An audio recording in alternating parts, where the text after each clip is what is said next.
Good morning again. Welcome, everybody. This part will directly focus on the Stronger Roots program. We would like to take this opportunity when we all finally meet in person here to present some of the evaluation results and basically to summarize what we were all doing together in the past 2 years. And we will start with the social-based building part of the Stronger Roots program. So let me just start with very briefly our goal and the context why we actually started the Stronger Roots program in 2019 together with our partners. As we were talking in the first session, we were in the situation where we have seen the rise of populist politicians. We have seen a boost to disinformation media. And there was the situation where they all started to attack civil society organizations, to question their work, the validity of their existence. And we and our partners were thinking what to do in this situation, how to make the civil society organizations more resilient in reaction to these attacks. And we soon realized that if we would like to do something, it's not just about the CSOs themselves. They actually need public support. They need people to defend themselves. So we re-question or make a different question to us. How can we make the civil society organizations more rooted in the society? And here comes actually the definition or the concept of social-based building. We decided that we will try to help the civil society organizations to focus on the people around them, on their partners, on their supporters, on local communities. And we will try to help them to strengthen the ties, the relationships, and to create social base, a base of people who trust them, who know them, who exactly knows why their work is important. And that's what we focused in the Stronger Roots program. And we were able to support 35 civil society organizations within the Stronger Roots program. Simultaneously, the Open Society Foundations also supported other grantees to strengthen their social base. And we work together a lot, providing very similar support to them. And let me just present that the organizations that we were working with were very different. It was actually our purpose a little bit to choose very different organizations and to test whether social-based building is relevant for all of them. So we had organizations with various thematic areas, organizations working with migrants, with the Roma communities, with drug-addicted people and their families. We had environmental organizations, human rights organizations, even journalism organizations. So there was really a great variety of topics. They also differed in size and age. There were organizations, very small ones, from local cities, which have only, let's say, 4 part-time employees, up to, for example, in the Czech Republic, there was Hnutí Brontosaurus, which is an environmental organization, which has 40 branches all over the Czech Republic and will actually soon celebrate 50 years of existence. So the pool of the organizations we supported was very, very different. And what we can conclude now, hopefully, together with all of you who participated, is that we found out that social-based building really is relevant for each of the organizations we worked with. And in all the cases, it brought some kind of transformation. And we will soon talk about more about how this transformation actually looked like in the organizations. And let me now continue with, again, okay. Should push it stronger probably. Let me just briefly summarize the support that we actually provided to the organizations. Of course, as we are the grantor, donor organization, we provided our grantees with a substantial grant, and we asked them to basically formulate their own projects, how they would like to strengthen their social base, what are the target groups they would like to focus on, how to work with them, and we also provided them with time. The projects were for 2 years, which was very extremely important for the organizations, that they really have time to think, to start working, to change their projects when necessary. And in many times it was really necessary, because some of the target groups were later on identified not as important as other ones. Some methods were not that successful, and the organization, for example, chose another one to reach out to people around them. So this was very important factor: the flexibility and the time and the capacities for the organizations. We also, besides the finances, what we provided, and it was probably the most intensive program that we ever provided in Open Society Fund Prague, for example, was the mentors.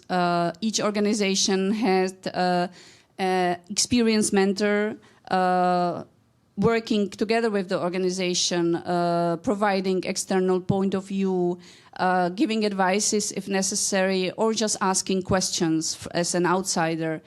And that was also a significant help as far as we can tell from the focus groups and from the feedback from our grantees. And besides that, there are also hours and hours of consultancy provided by different consultants from various areas, such as fundraising, communication, social media, internal changes, internal transformations, and so on. So it was a very intensive program indeed for us for the past 2 years. And what we have achieved, I will now pass word to Jofi.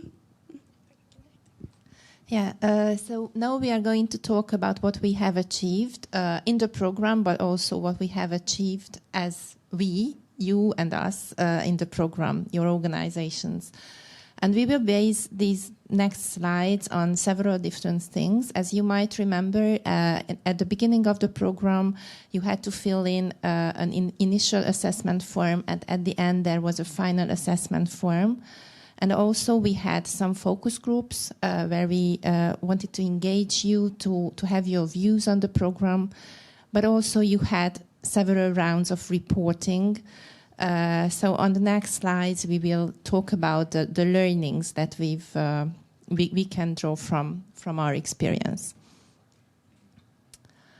One of the things that I would like to start with is that when we are trying to capture what this program is really about, we came to this conclusion that actually this is a double investment.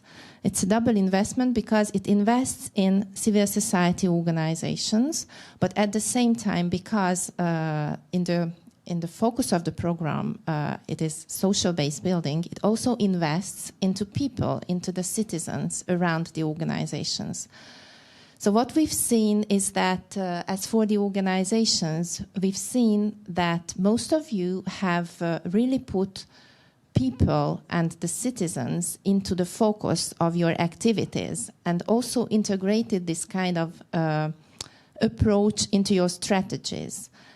And based on the skills that you've learned throughout the program, and also that you've already had in the organization, we saw that there was kind of a more professional work and strategies that led to a more sustainable organization. And also what we've noticed that there was a change in the way how you can react to challenges and react to change. So most of the organizations became more resilient. And as for the people, what we've seen is that there were a lot of opportunities opened up for citizens to take part in many ways in your programs and in your activities, and they really could feel part of a community, and they really could act as donors, as volunteers, or just became more informed on different issues, which is, again, a very important thing. And we believe that by that you could really motivate and move a lot of people around you. We believe that on the longer term, it really has, and also on the short term, it has an effect on our societies in many ways. So let's move to the next slide, which is the development of CSOs, the development of the organizations, how we detected the change that has happened in the organizations. Whenever we talk about social-based building, we usually try to support organizations in 4 different dimensions. And 2 of them is very much connected to the organization itself. Can you hear me? The slide is okay. Maybe I'm talking about a bit different thing, but it's still the slide.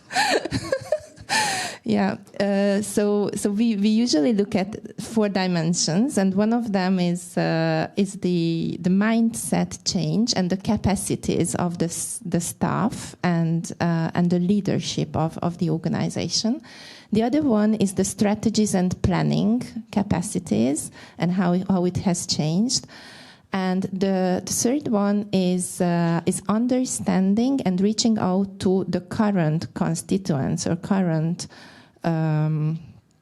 audiences.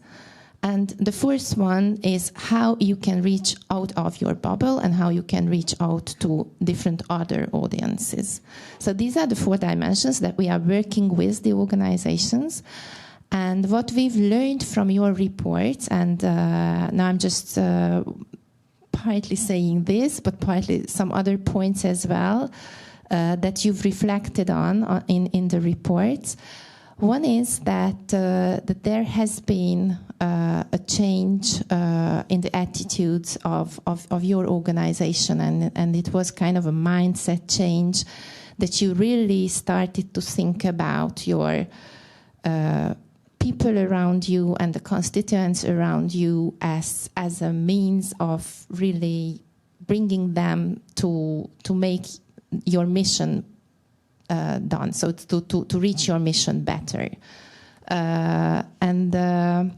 This also was seen in the way you reflected that your organization became more self-confident, and there was a bigger trust in yourself and in your organization that you can do the change. And most of us, all the organizations here, have got different missions, and we would like to create change in societies. So I think it's a very, very important impact of the program that you now feel that you're confident in doing this change. And this was deriving partly from the skills that you've learned in the program, but also that most of you reflected on that you started to do planning as the very core of your organizational setup or operation of your organization. So planning and strategies have been made on different fields, like communication and fundraising, but even the whole organizational strategies. And you've just set goals and targets, and it was much more conscious at most of the organizations. And another change that has happened is the internal work of how you work within your organizations. And you told that instead of being isolated, especially in some functions like communications or fundraising, you started to work as a team. And there was this... So you realize, most of you, that in some topics you really need experts, maybe coming from the outside, so some external experts. And most of you have implemented these consultancies in a very, very useful way and very valuable way. And also what has happened that in the planning, you also could engage your beneficiaries or your volunteers or whoever is around you. So this is just to reflect back on the conversation in the morning, that it has happened in many of the organizations that you could channel in the views of the people around you, which is, I think, a very good thing. And the third thing is that you started to realize that it's very important to understand the communities around you. And based on this understanding, many of the organizations have been able to formulate much better messages and narratives, but also could formulate the programs the way it would reach more people and would be more interesting for other ones. And last but not least, you mentioned in the report for a lot of times that you felt that it's very important to be very personal and emotional so that you can be connected to people. So this had many, So it appeared in many ways in the programs. In the forms of in-person meetings, but also in the forms of communication that you used yourself, your staff, for example, in communicating to people, so you became more personal to the other ones that you would like to reach at. And now in the next slides, we will focus on two key areas where we saw a great development, and one is communication, and the other one will be fundraising. And about communication, we found that most of the organizations were able to reinvent its communication, to form new messages, new narratives, and with that, they could reach out to a much larger and much diverse group of people. And you've also experimented with new tools and new methods on the social media, as well as offline methods and podcasts and whatnot. So a lot of different things. And I think this was, again, very important because we felt that you could really experiment with them and then find whatever fits the best for your organization. And as for the numbers of communications, we just picked some of them, but what you can see about the social media numbers, these are averages. It means that with some organizations, these were a lot higher, and with some organizations were not at all moving. It really depended on who is focusing on what. But on average, you can see that the Instagram became very much in the focus of most of the organizations as a new channel to reach out to a younger generation. So this is very visible. But also I would like to mention the mailing list. I think it's important that we have the newsletter still in our hands, and this is a very direct way of reaching out to people. And most of you have improved your newsletters and newsletter outreach as well, which is really make it more personal, and you can use your segmentations much better. And now I would pass it to Maria with the fundraising. Okay, so I will continue. Of course, fundraising has been another very important part of social-based building. But as was said in the beginning, in the actually final report's quotations, for us, we try to look at it more as building relationships, not only as the way how to get the finances. And I think we have spent together a lot of time discussing various fundraising strategies. Most of you during the projects have actually revised or completely rewritten and written new fundraising strategies in the organizations. And we were talking also a lot about the internal systems and processes. I think many of you mentioned that it was very important, for example, to build the donor care in the organizations. Not only the way how to acquire new donors, but actually how to take care of them and how to get them engaged more. Not only as as simple providers of money, but how to engage them as partners in the organizations. So that was a very important factor. Another great aspect, I think, we had really the opportunity to test and experiment with very different fundraising methods. It was crowdfunding, it was online fundraising, peer-to-peer fundraising, telefundraising even. There were many different methods that all of you, all the grantees, all the experts actually were talking about, discussing, sharing experience. And then, since it was the 2 years projects, the organizations really had the time to try these methods and to see for themselves what is working for each of the individual organizations. So to sum up and come up with some numbers, we are really happy that actually the number of the individual donors among the 35 organizations have increased significantly, almost 5 times more than from the beginning, which is, I think, a fabulous result but of course not of the program, but of the work of all of you and of all the organizations. If I continue with the numbers, we can also see that the amounts of donations, both from individual donors and from corporate donors, have risen as well very significantly. Of course, in the program, since we were building the communities, we have slightly focused more on individual donors, but you can see that the increase in corporate donations is very high as well. And I think many of the organizations actually found out that even corporate donors can be real partners in the activities and can engage, can bring not only money but also some material support, can send volunteers, and can really establish a good partnership. I think in the afternoon at one of the campfires we will be discussing this interesting topic, actually, how to engage the corporate donors more into the activities of the organizations.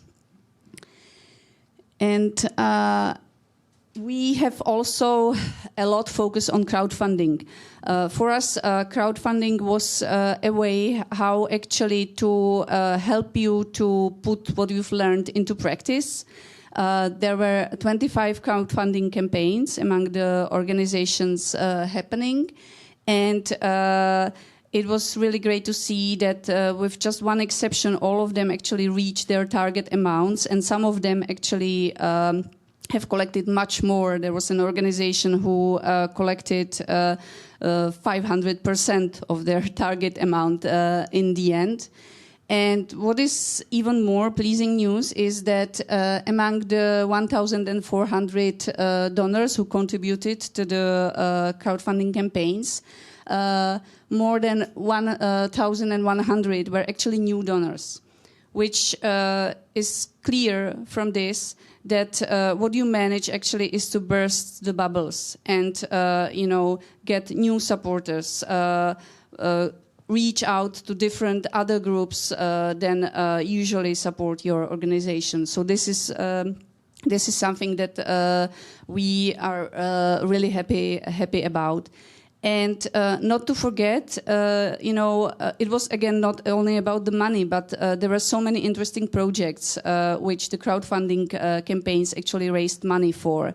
So in the Czech Republic, for example, thanks to the crowdfunding campaign, there is a game now, a card game, opening the questions about the wishes you may have at the end of your life to the public, and basically raising awareness about dying and the palliative care in the Czech Republic. There were cultural centers, new culture centers that will be established thanks to the crowdfunding campaigns.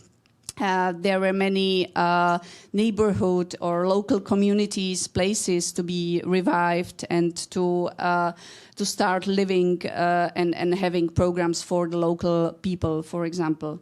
So these were many smaller stories that originated from the crowdfunding campaigns, indeed. And this brings me to building communities again, because these were just the numbers, but it's not only about numbers, I think. It's about really reaching out to people. And we have many stories how you very successfully reach out to completely new, for example, target groups. If I should mention just one of them, Hungarian organization Medve Matek approached 10,000 parents thanks to the online mathematics contest that they were organizing. Or a completely different example, many organizations got rooted much more in local communities. And so, for example, Czech organization Magdalena started to collaborate with more than 70 local CSOs actively working in their local town where they are seated in and the neighborhoods. Many more stories like that of new people approach and new people get engaged. We don't have time now to summarize everything, but if you are interested, we are starting to gather the most inspiring ones into case studies. And at the conference website link that we've sent you, there are already some of the first case studies uploaded, and you can read them. And now I pass again floor to Zsófi. Okay, and this will be the last slide. And talking about communities that you've created through the program, we've also seen an internal community, which was consisted of the mentors, the experts that we worked with, but also of you as organizations, and as there have been a lot of peer exchange within the program. And we have this feeling that in the next round probably we could really build up on this whole knowledge that is still out there, and we can maybe invite you as well as experts to support other organizations to tell your experience and your successes and failures in building social base. So we feel it as a gradual kind of construction. And we hope that in the longer terms we would really use this whole community that is there in all the three countries, and actually in Poland as well.